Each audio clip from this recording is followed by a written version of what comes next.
这是国家2级保护动物巴塘龙溪。这里是我为了监视它们搭的帐篷。就在我准备在野外和龙溪一同过夜的时候，帐篷外10米的地方，我发现了狼的脚印。我是冬青，欢迎大家收看世界首部龙溪纪录片《中国龙溪》第1集。我将与专业研究团队带你走进中国西南横断山区，深入龙溪的国度，了解龙溪世界的制度，目睹他们的权力角逐。在这里，你将认识8种未被世人熟知的中国特有物种，与他们共同欣赏壮美风光，参与他们的生活起居，感受他们面临的生存挑战，更有关于他们的珍贵史料。现在，请诸位与我在这个甲辰龙年一同成为横断山之龙的守护者。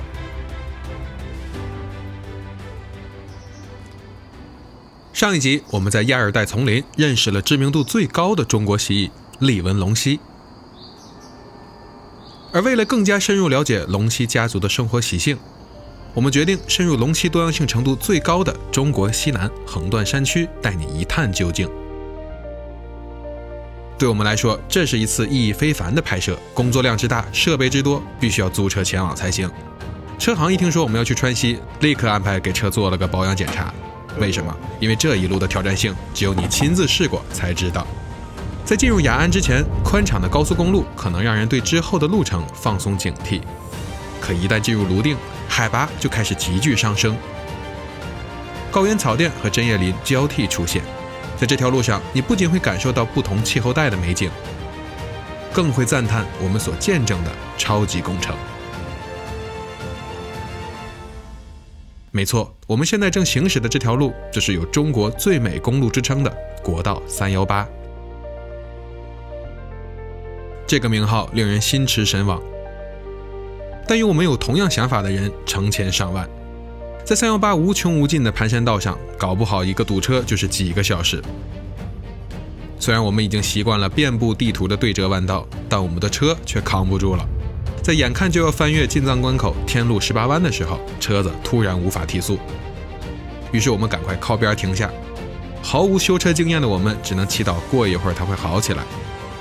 幸好这只是变速箱过热，冷却了半小时后，我们再度启程。而翻过这座高山，就是我们要过夜的目的地，世界海拔最高的城市之一理塘。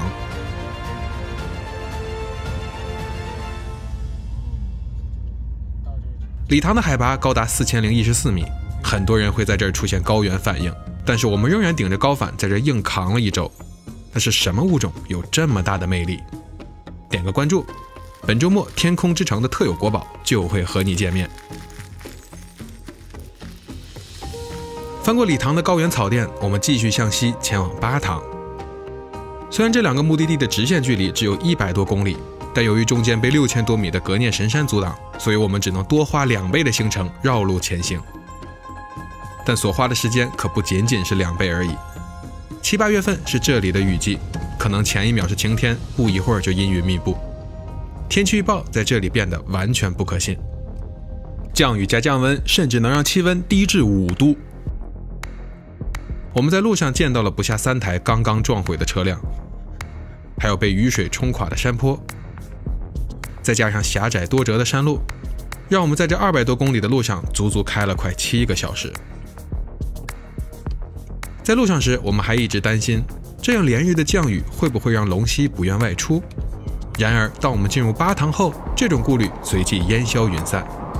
看，巴塘已经摆脱了理塘难以预测的高原气候，而是受大陆性季风气候的控制，在强日照和焚风效应的双重加热下，形成了有毒辣夏日的干热河谷。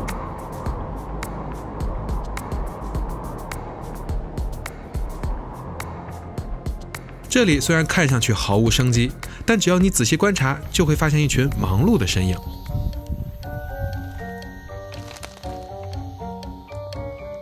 川西鼠兔是仅分布于我国青藏川云4省的特有物种，小短腿，没尾巴，圆耳朵加上头吻棕黄色的毛发，让它们成为了这片土地的萌神。虽然看起来很像小鼠，但更多的牙齿和全素饮食表明它们是兔形目家族的一员，所以它们属兔，并非属鼠。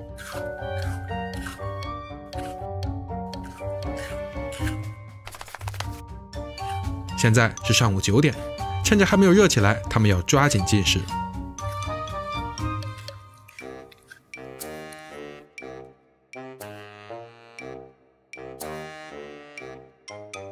作为严格的素食主义者，杂草嫩叶是他们的最爱。他们也懂得可持续发展，会雨露均沾的取食，而非吃光整株草叶。随着太阳逐渐升起，这样连续的跑跳会使他们的体温快速升高。为了避免过热，他们也需要时不时躲到洞口乘凉。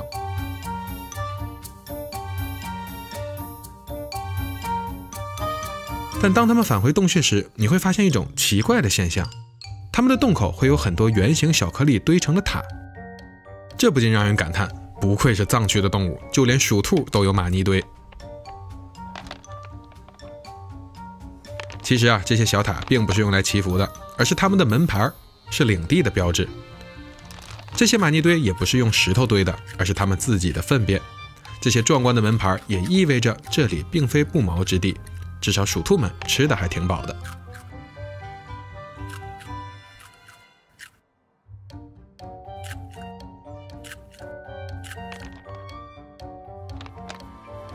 实际上，干热河谷的荒芜感只是因为植被太过低矮，无法覆盖地表土。离远看起来好像寸草不生，但只要靠近就会发现，这些秃黄的山体实际上遍布植被。但这里明明只和理塘隔了一座山，植被差异为何如此之大呢？主要还是水分的一个原因。像在华西雨坪区，像在天泉那一带的话，就是暖湿气流都被挡住了过后呢，往里边走的话，其实是越来越干的啊，越来越干的。所以说呢，它都呈现出这种从这样的一些落叶溃林到这样的一些灌丛，到里边的一些草原草甸啊，主要是呢是这样的一些灌丛啊。比如说我手里拿的这个啊，就是我们的一个豆科木兰属的川西木兰，你看现在正开着这样的一个。开着花，有拍到呢。龙溪曾经吃过这个花，可能原因呢是为了补水吧，因为这个呢比较幼嫩，水分比较多一些。这个呢可能是它的一个食物啊。什么？龙溪居然会吃素？但川西木兰这么高，他们是怎么上去吃的？这到底是传闻还是现实？我们已经迫不及待要去验证。于是我们放下行李，就和宜宾学院生物多样性与生态保育实验室成员直奔他们的野外监测样地。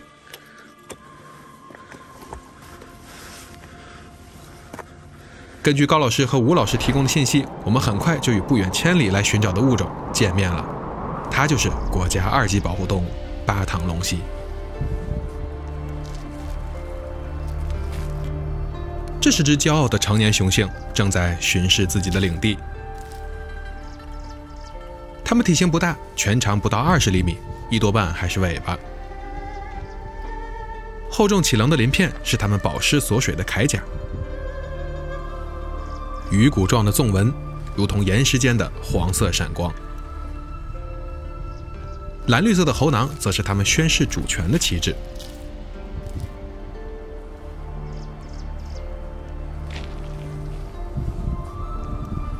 几块巨石，几丛植物，就是它的领地。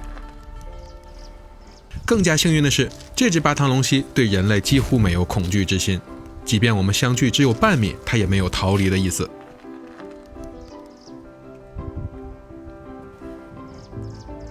因为这已经不是他第一次和人类打交道了，实验室的同学们对他也很熟悉，并称他为57号。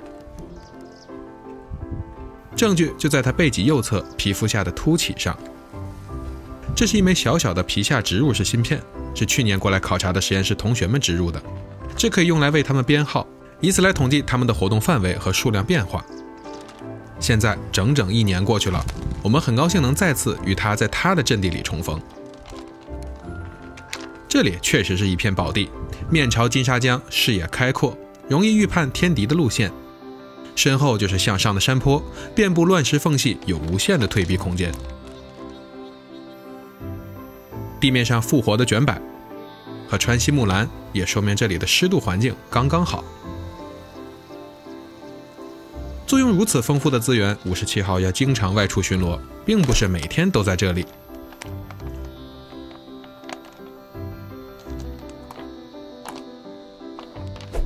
山上的湿气也会略高，它可以找到更多食物。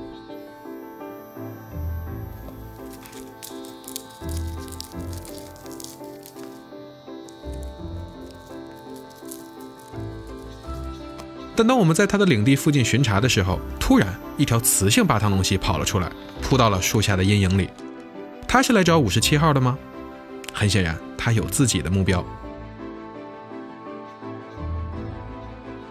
它现在盯上了这些川西木兰掉落的花瓣，难道它真的是来吃花的吗？纵观蜥蜴家族，很多肉食物种在野外都会摄入植物，具体的素食食谱大多也是基于微容物分析和圈养观察。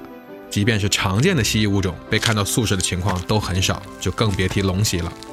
那么我们会有幸见证这一时刻吗？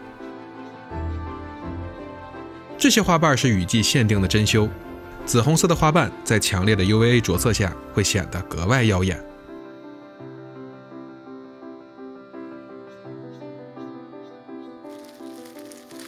没错，这条雌性就是过来取食花瓣的。原来它们并不是上树吃花，而是在地上捡食，真的很有想法。它们不仅可以从花中获取丰富的营养，也能摄入干热河谷里最稀缺的水分。而这短短几十秒的画面，可能是首个公开的野生龙蜥取食植物的影像资料。我们不仅共同见证了这种罕见行为，也为龙蜥的研究提供了科学凭证。等等，龙蜥不应该吃虫吗？对，昆虫仍是龙蜥的主食。那在这片荒凉之地，哪儿能找到虫子呢？为此，我们有必要向山上行进。经过多日的搜寻，虽然见过了不少巴唐龙蜥，但想见证它们捕食真的很不容易。而当我们快要失去希望时，我们突然发现岩壁上有只雌性龙蜥正准备伏击一只远大于它的家蝶。很不幸，它没有抓到。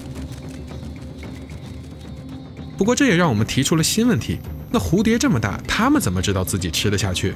它们有能力分辨不同的昆虫吗？还是见到会动的就要吃？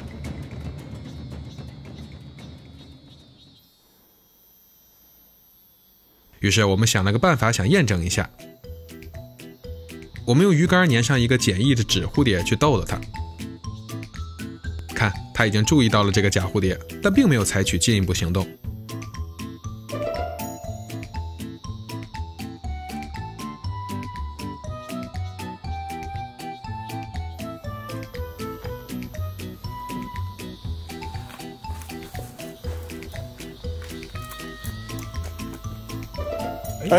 跟过来了，跟过来了。他觉得可能这个虫子太过陌生，也可能他看出来了这东西是我们操控的。会不会是看出来这不是这个虫子？有可能，他肯定第一次见。无论是哪一种，这个纸片最后都没骗得了他。虽然目前关于龙蜥认知的研究仍是空白，但这件小事也许能证明他们可没那么好骗。当我们以为不会再见到龙蜥捕食时，在一块巨石的夹角里，终于见到了我们期盼多日的画面。这只雄性的巴唐龙蜥正在吞咽一个远比自己宽大的绢粉蝶，这可能是它在阴影处蹲守了一上午换来的收获。也正是因为这只蝴蝶体型够大，不能被及时叼走，才会被我们发现。